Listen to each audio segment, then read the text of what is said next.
What's happening, folks? Back with another reaction, back with some more Martin Gore solo material, and thank you again to Adam for sharing.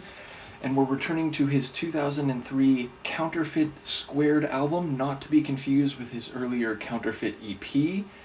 And the next track is I Cast a Lonesome Shadow, which sounds emotionally, if not despairing, certainly lonely, and maybe pained or hurt. And there's a suggestion that as the light hits him and a shadow is cast behind him, there's no one around him, which could of course be figurative meaning for there's no one supporting him, he's not traveling with someone, he's not connected with someone, and that could of course lead to depression or long-term malaise or otherwise feeling isolated from people in the world around you. Now sometimes people choose to be lonesome deliberately, but casting a lonesome shadow, it just has a melancholic feel to it. So that's what I would expect. And of course, some of Martin's best songs are those which have a pained emotional core to them. So I'll see what I can catch on the first listen. This is Martin Gore. The track is I Cast a Lonesome Shadow, and it's from his 2003 Counterfeit Squared, or 2 album.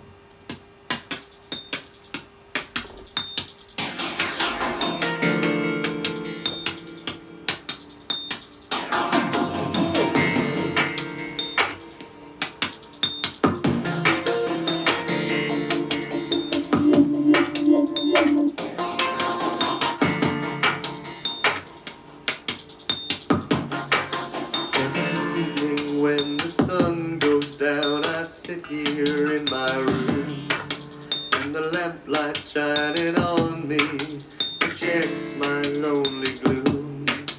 I count apart in agony, marks each tear that falls, and I cast a lonesome shadow on these lonely, lonely walls.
My heart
great tune, incredibly creative sonically and lyrically, a contender for my favorite from Martin's solo work so far. It's really a great tune.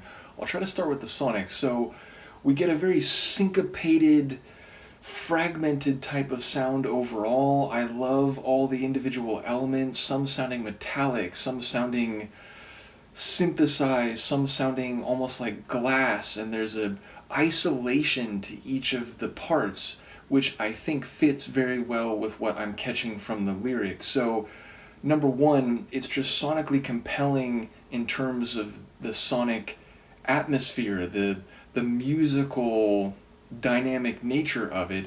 And number two, I feel like it does proceed from some of the themes as I caught them on this first listen.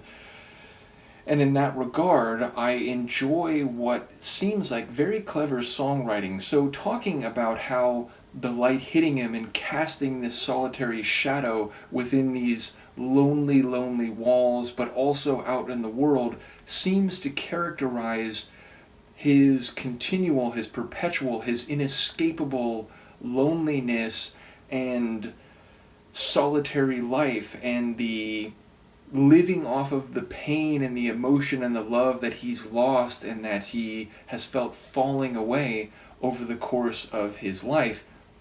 And I love in particular the visual and conceptual use of light and that shadow. It follows him wherever he goes.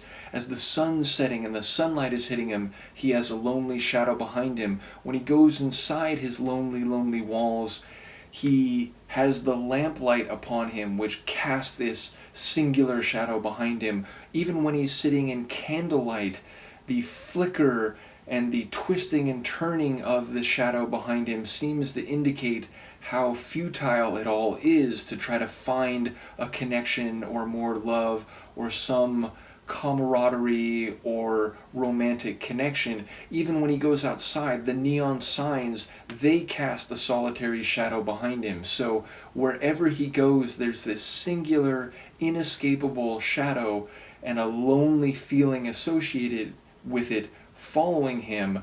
So it's again very visually striking and clever. It's very emotionally pained and melancholic. So I love the songwriting. His vocals, not dramatic, not as pained as in some other songs I've heard him sing, but very much appropriate to the feeling of the tune. And again, sonically, it feels like this could be a Depeche Mode track, but has especially that quasi-industrial / electronic sound that characterizes much of Depeche Mode's work. So yeah, ultimately I think this is, as I said, maybe a contender for my favorite, or definitely a contender for, and maybe my favorite Martin solo tune I've heard thus far. Just a really great track. Let me know what you think of it, and I will see you next time. Peace.